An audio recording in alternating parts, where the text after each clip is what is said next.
Assalamu alaikum wa rahmatullahi wa barakatuh. A very warm welcome to the muslimah. My name is Sharifa Hassan, and today we are coming live to you from the beautiful Beirut restaurant. And with me today is a very special guest.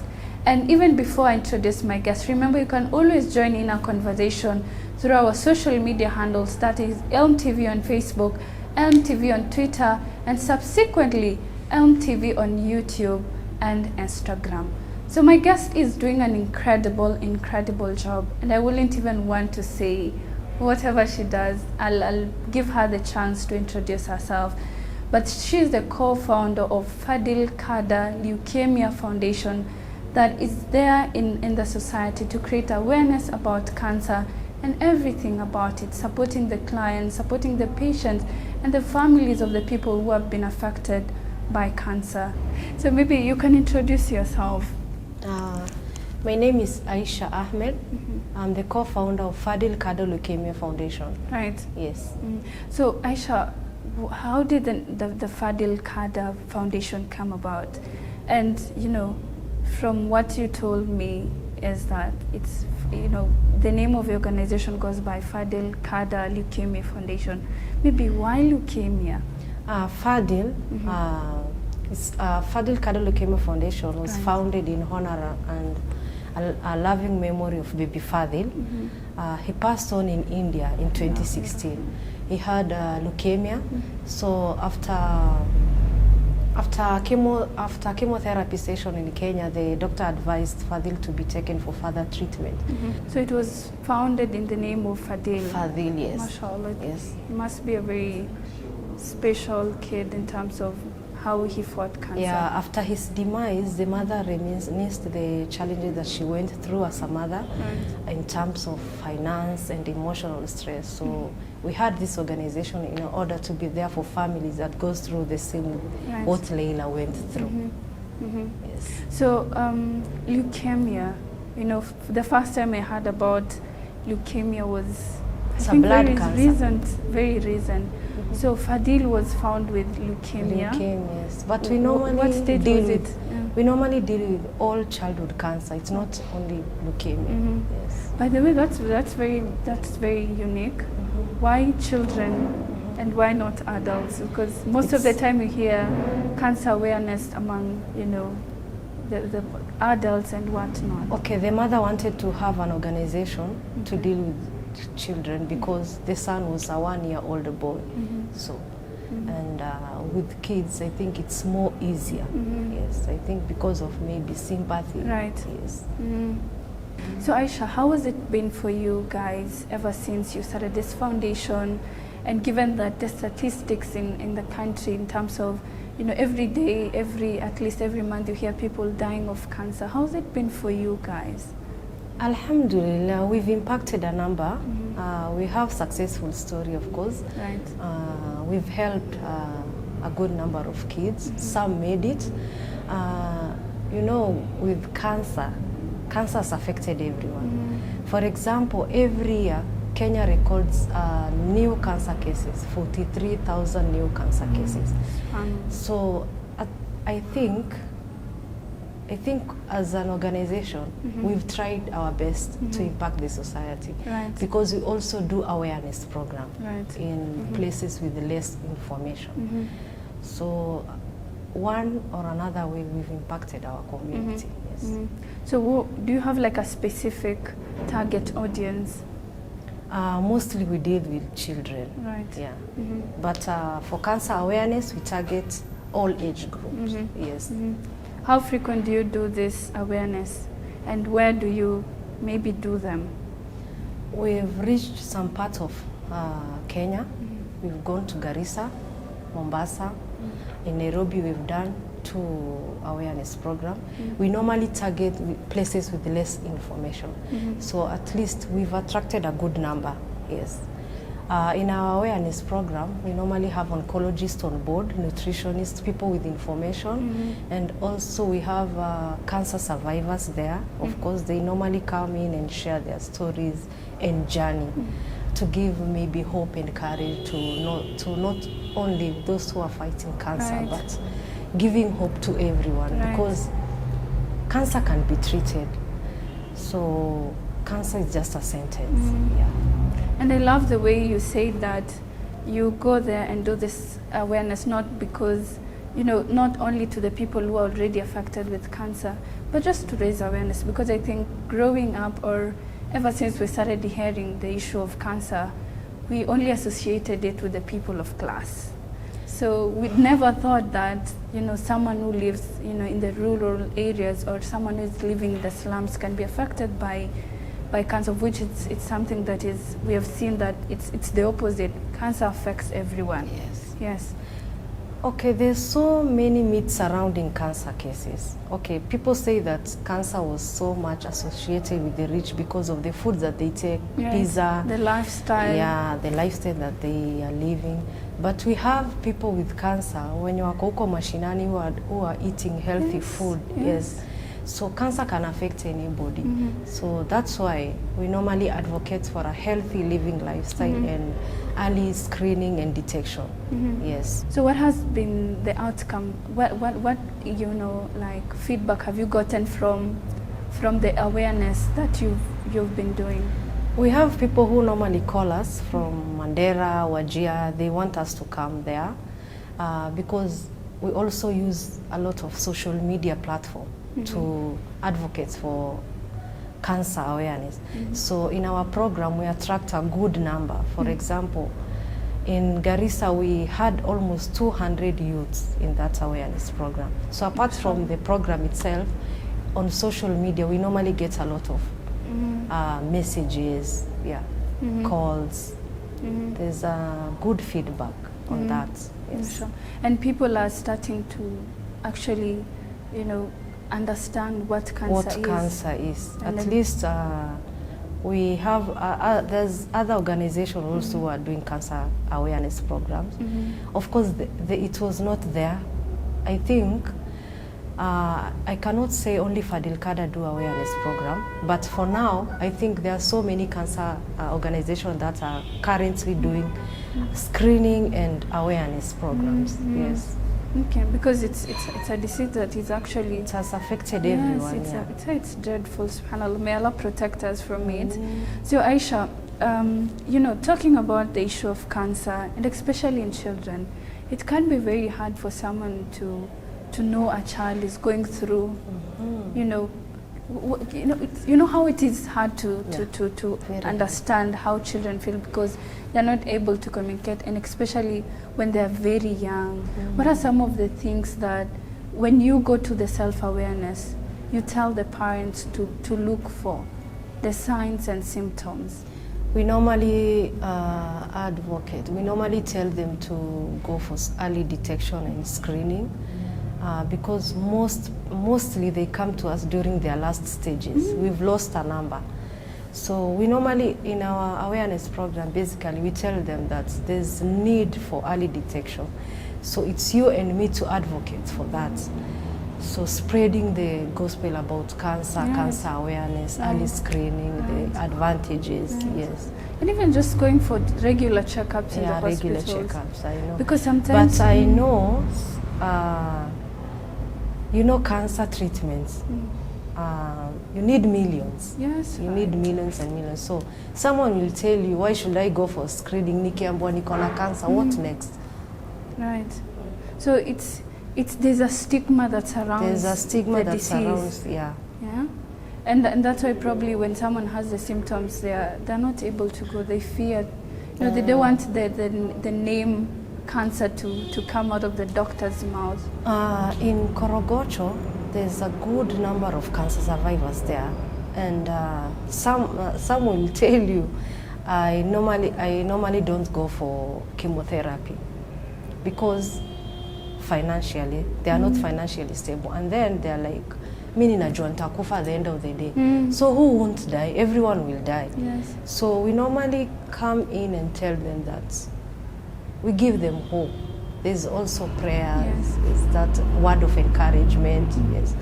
So for you to convince them to go for treatment, it's not that easy. And of course it's not easy because, like you said, the cost of treating cancer is very high. Beyond imagination.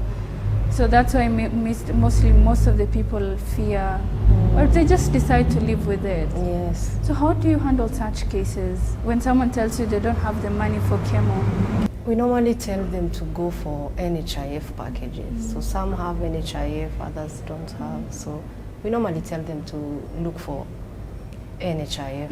Yes. But the NHIF takes time, right? Like It 3 takes months for time. it to be activated. It takes time. Not only that. In fact, they've reviewed their package and their packages, and it's not easy for a common mwananchi. So NHIF also, they need to come out and tell people more about their packages and how they are helping the patients. Because some will tell us that NHIF inasimamia everything, of which it's not true. Yes, true. Yes. It's a burden. Yeah. So I think that's a good place to leave it at, and we'll continue with this conversation after our break. And to our viewers, don't go away. Inshallah, we'll be back shortly.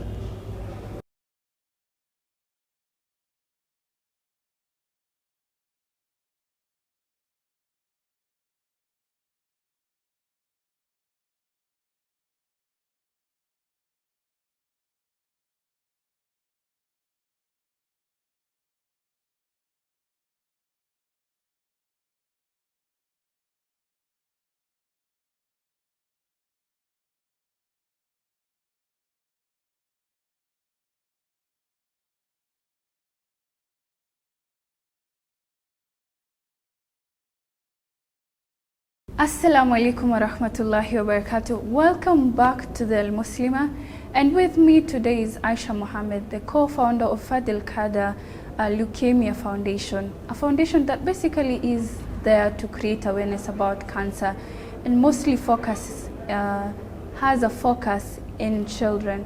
So Aisha, before we went for the break, you were just telling us about the challenges that you face, and especially when you meet clients who have cancer, but they're not able to actually afford the cancer treatment. So what are some of the sources of income for you guys? How do you run the organization? Okay, as I said earlier, we normally rely on social media and well-wishers. So sometimes it's not easy to get funds. For example, with cancer you need a lot of money.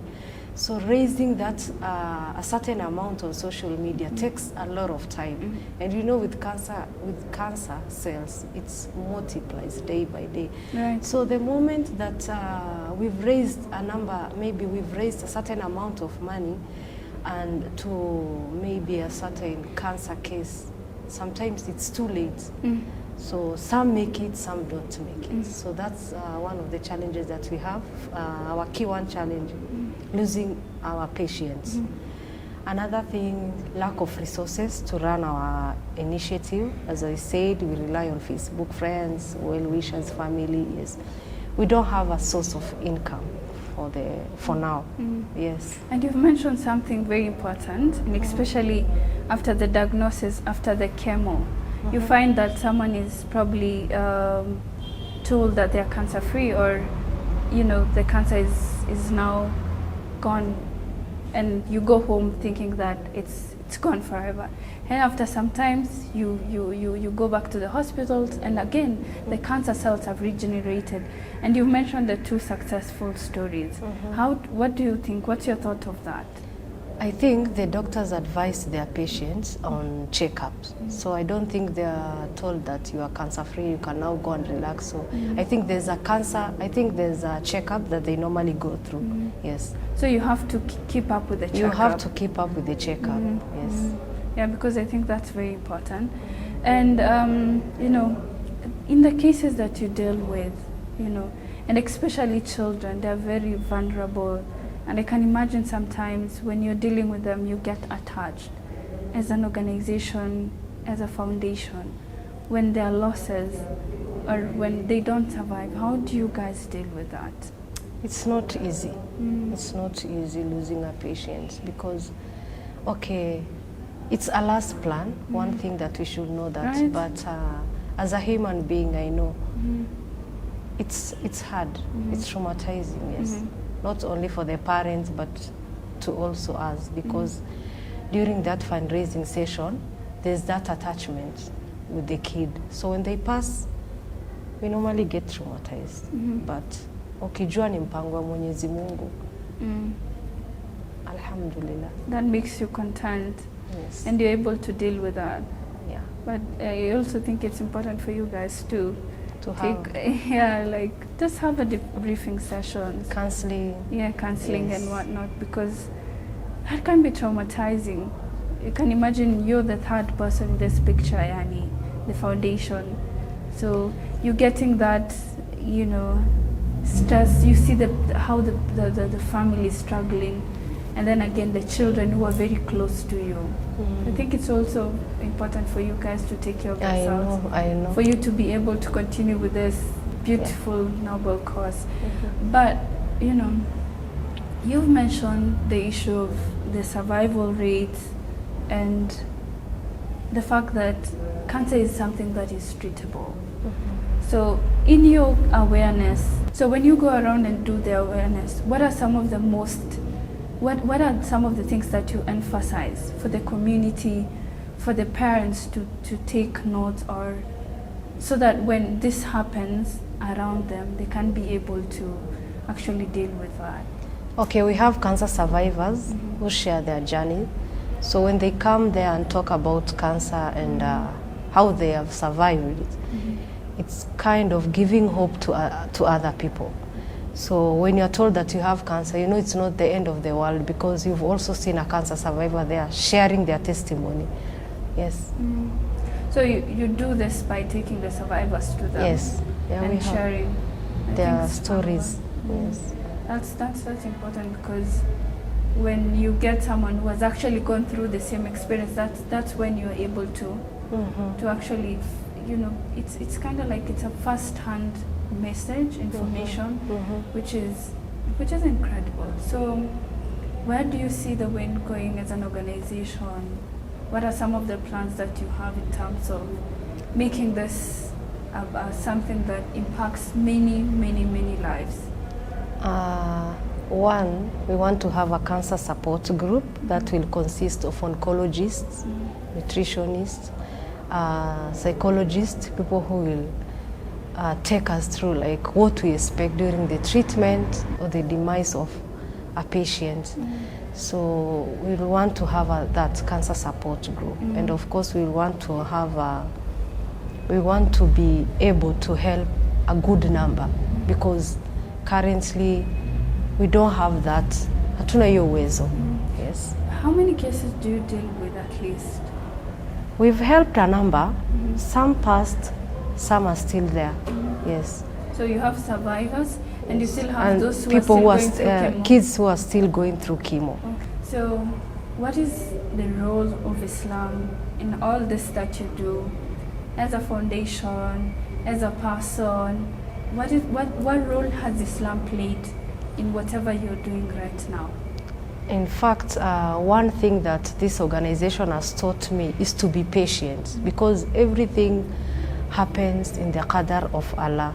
So it's Allah's plan, anything that we come through. So when we go through a loss, we know it's Allah's plan. At the end of the day, everyone will die. Alhamdulillah. Profound. Yes. SubhanAllah. So what are some of the activities that you've been involving yourself currently, or maybe even in the past year, now that we are in the new year? Okay, every September is Childhood Cancer Awareness Month and Leukemia Awareness Month. So we normally visit Kenyatta National Hospital Pediatric Ward to give to the cancer kids and spend the day with them. And we also have Walk of Hope and Courage. This is to honor all the cancer warriors. It's a tribute to Alhaji Abdulaziz Aden, who succumbed to bone cancer. So we normally do this Walk of Hope every December. Yes. To those people who are not affected with cancer, what can you tell them? The advice that I can give everyone, cancer is just a sentence. Cancer is not a death sentence. Everyone can get cancer. So when someone tells you that you have cancer, you should know that it's not the end of the world. At the end of the day, people will die. So you can join our organization as a volunteer or as a member. We are on Facebook, Fadlcarda Leukemia Foundation. and my contact 0722 160 496. So thank you so much, Aisha, for coming to our show and continue doing the incredible job that you're doing. And to the people who are watching us at home, like Aisha has put it, cancer is not a death sentence, and it is a sentence. And there's nothing that happens to us that Allah has not planned for us. So we'll encourage you to support the people that you know are affected by cancer. Be there to be a shoulder to them, encourage them, and make them feel like a part and parcel of a community. And subhanallah, Allah is the one who has the final reward. With that, we've come to the end of our show, and we really thank you, and special thanks to Beirut Restaurant for hosting us in this particular episode. I've been your host, Sharifa Hassan. Till next time, Assalamu alaikum wa rahmatullahi wa barakatuh.